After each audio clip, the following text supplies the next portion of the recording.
Здравейте и след рекламите по TV7. Днес в студиото на Споделено с Камеля си говорим по темата "Харесва ми да съм унисекс", заедно с прекрасната Наталия Дукова. С нас вече е и Валери Кирилов, студент първи курс в НАТФИЗ.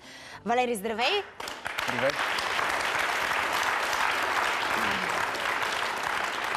Виждаш ли сега, че като завършиш, какви жертви правиш в името на ролите, в които трябва да влезеш? Не само да тя така се усеща и така се харесва и изглежда наистина чудесно, но какви жертви ще ти се наложи та буен бритон?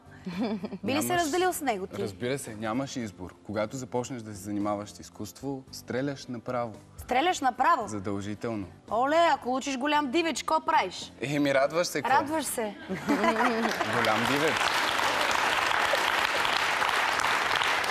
Я ми кажи, ти как го разбираш унисекса? Как би го обяснил на зрителите, които нямат идея какво представлява това? Тя каза, че това е въпрос на обличане, въпрос на стил, на дрехи, цветове и така. Жените до някъде им е позволено с мъжки и дънки, и блузки и така да ходят, докато при мъжете е само цветово, доколкото така успях да схвана. Сега, за мъжете е цветово в България, уви. По света нещата стоят доста по-различно като цяло, защото както навлезна смокинга и фрака при жената, така и... Роклите при мъжа ли влязаха? Роклите при мъжа не, но може... Мъж с пола много харесвам. Точно това щях да кажа. Аз дълга пола, такива като маски, а по-дълги. Да, има световни трендове, които произвеждат мъжки поли. Има мъже, които ги носят, което е най-интересното. И за мен няма нищо срамно в това, нищо нередно в това. Не говоря, че трябва да имаш определена сексуалност, за да сложиш пола. По-скоро това е въпрос на собствено виждане. И тук именно опираме до унисекс. Унисекс се заражда през 60-те и е нещо, което буквално унифицира половете. Значи то не е възникнало преди 5 години? Не. Той е много старо. Да. В момента унисексът в България е нещо, което така предизвиква малко повече смут, защото много хора го бъркат с различната сексуална ориентация, което няма нищо. Най-вече с това, че да стане ясно, че не е така. Няма нищо общо. Значи това е стил на изразяване. Аз изразявам себе си по този начин и поне по мои наблюдения, повечето успели хора, повечето хора, които са постигнали нещо в живота си, са точно унисекс. Унисекс в поведението си, унисекс в решенията, които вземат. Тоест те се превръщат в един универсален продукт, който се продава на абсолютно всеки един купувач. Ти наистина ли смяташ, че успехите, които постига човек, са свързани с начина му на обличане? Не говоря. Унисекс не е само начин на обличане. Унисекс е стил начин на усещане. Именно, аз усещам себе си точно като човек, който иска да има контакти не само с един определен тип хора, а с много, за да мога да попия повече от тях, за да мога да разбера повече от тях, което всъщност е, за мен това е унисекс. А дали пък не е унисекса малко по-така в артистичните среди разпространено? Защото ми е малко трудно един политик да го, ако го видя с пола, ще ми е доста странен. Примерно, или пък учител да влезе в училище, в клас по география, ако го види малко по-така странно облечена, човека си е съвсем нормален, нали? Но усещането му за обличане или въобще начин на съчетание на дрехи и цветове и влезе така в класната стая, няма ли да се стреснат и ученици, и родители? Не смяташ, т.е. двамата, аз към двамата задам този въпрос, че повече това е разпространено в нашите артистични среди. Така е.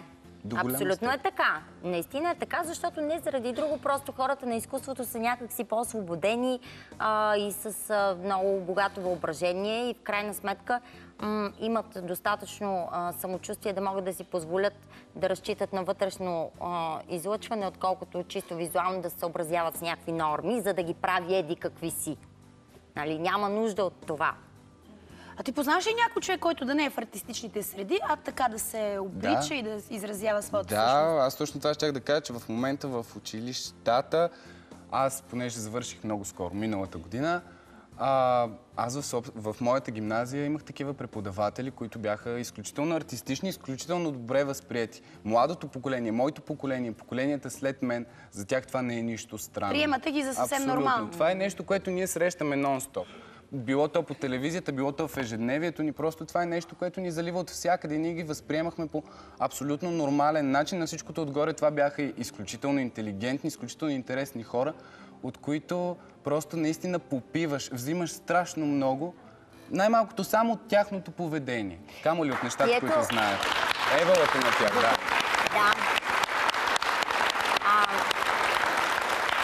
Значи, въпросът ти дали в по-артистичните среди, мисля, че тук се роди отговорът, че в повечето случаи, напротив, това нещо е присъщо на интелигентните хора, на хората духовни, на хората, които знаят и не е случайно.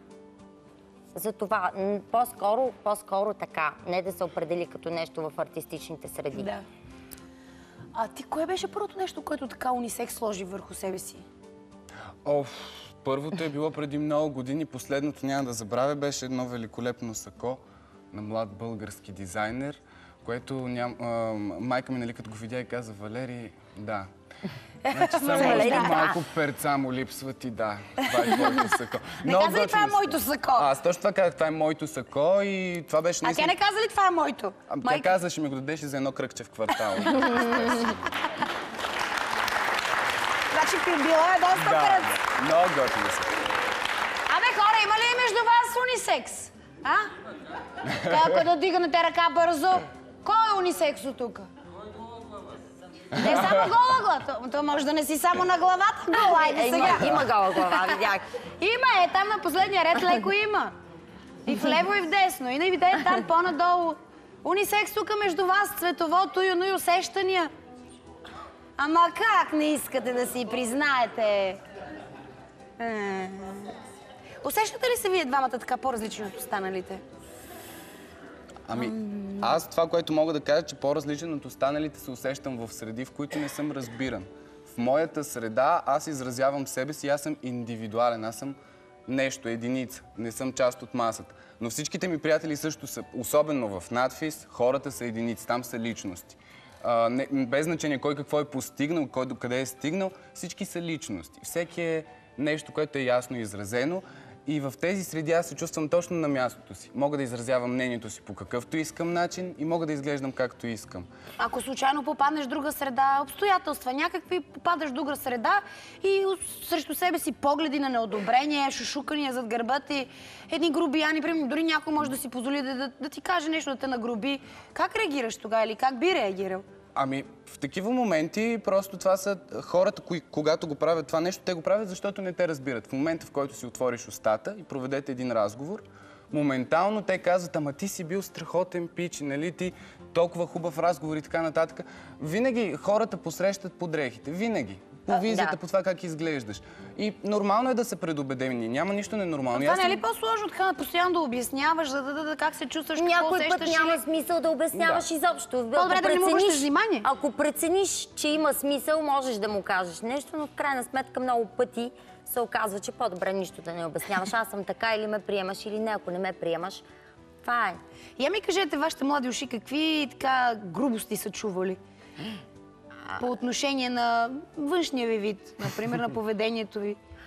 Аз искам да кажа, че откакто избръснах гола глава, имам много по-голям ефект сред мъжете, съвсем сериозно. Значи, ето ония ден, всеки ден имам някаква случка такава. И напротив, не казват в гръб да викат: извиняйте, господине, нали, може ли нещо.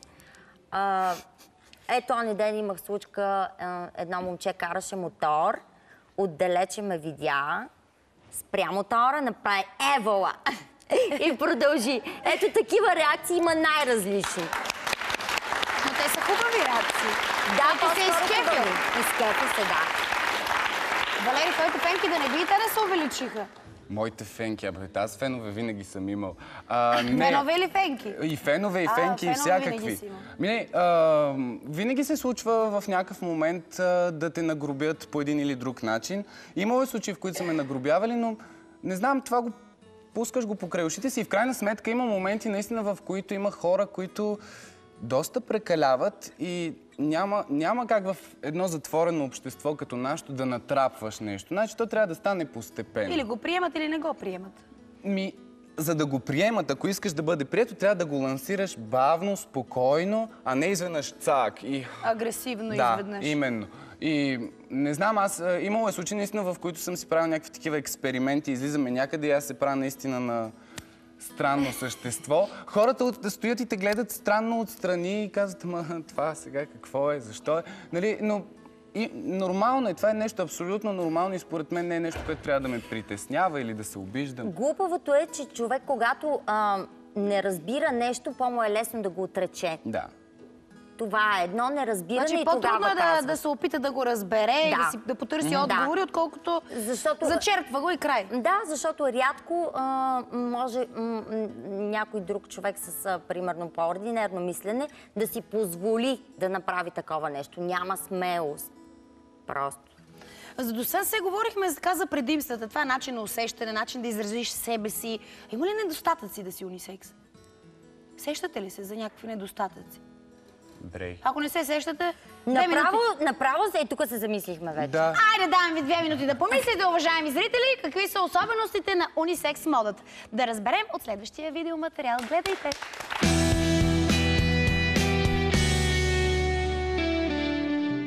През последните години в модната индустрия навлезе вълната на унисекс облеклото. Преборила всички стереотипи, модата достигна до ниво, в което трудно можеш да различиш мъжете от жените. Не знаем дали модата направи мъжете по-чувствителни и женствени, а жените по-еманципирани и силни. Знаем само, че вече жените ходят все по-често с вида на мъжко момиче. Широко сако, панталони с мъжка кройка, риза, елече и понякога дори папионка. Някой би попитал, къде отиде женската пола? Ами явно върху мъжките крака. Във Франция дори съществува асоциация, наречена «Мъже с поли», която защитава правото им да носят тази екс-женска дреха. Най-ярката промяна обаче е в чантата. При жените тя става все по-голяма, а при мъжете все по-малка. Безспорно, унисекс тенденцията става все по-модерна. Единственият въпрос, който възниква, особено ако се намираш в магазин за дрехи, е тези дънки мъжки ли са или женски.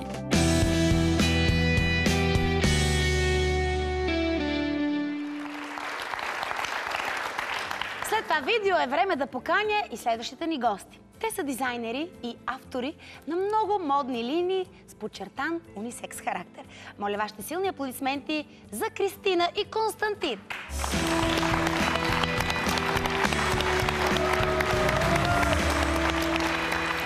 Здравей! Здравей! Много се радвам, че сте ми на гости. По такава хубава тема си говорим. Унисекс се усещате, предполагам, защото и такива дрехи творите. И от доста години.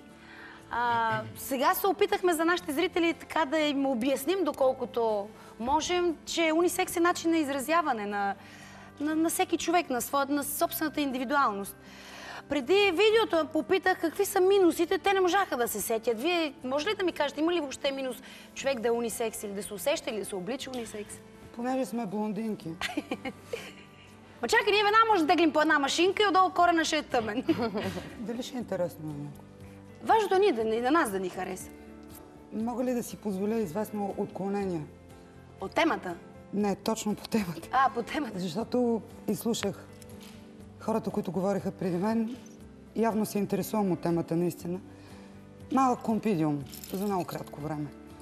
Историята за унисекса някога, преди хилядолетия, наричани андрогини, започват от ангелите още. От ангелите? Абсолютно. Архангелите и ангелите са безполови. Дори и дявола, който е паднал ангел. Оттам нататък продължавам. Древна Гърция. Изключително повечето красивите богове и богини са доста унисекс. Да не говорим за Ренесанс.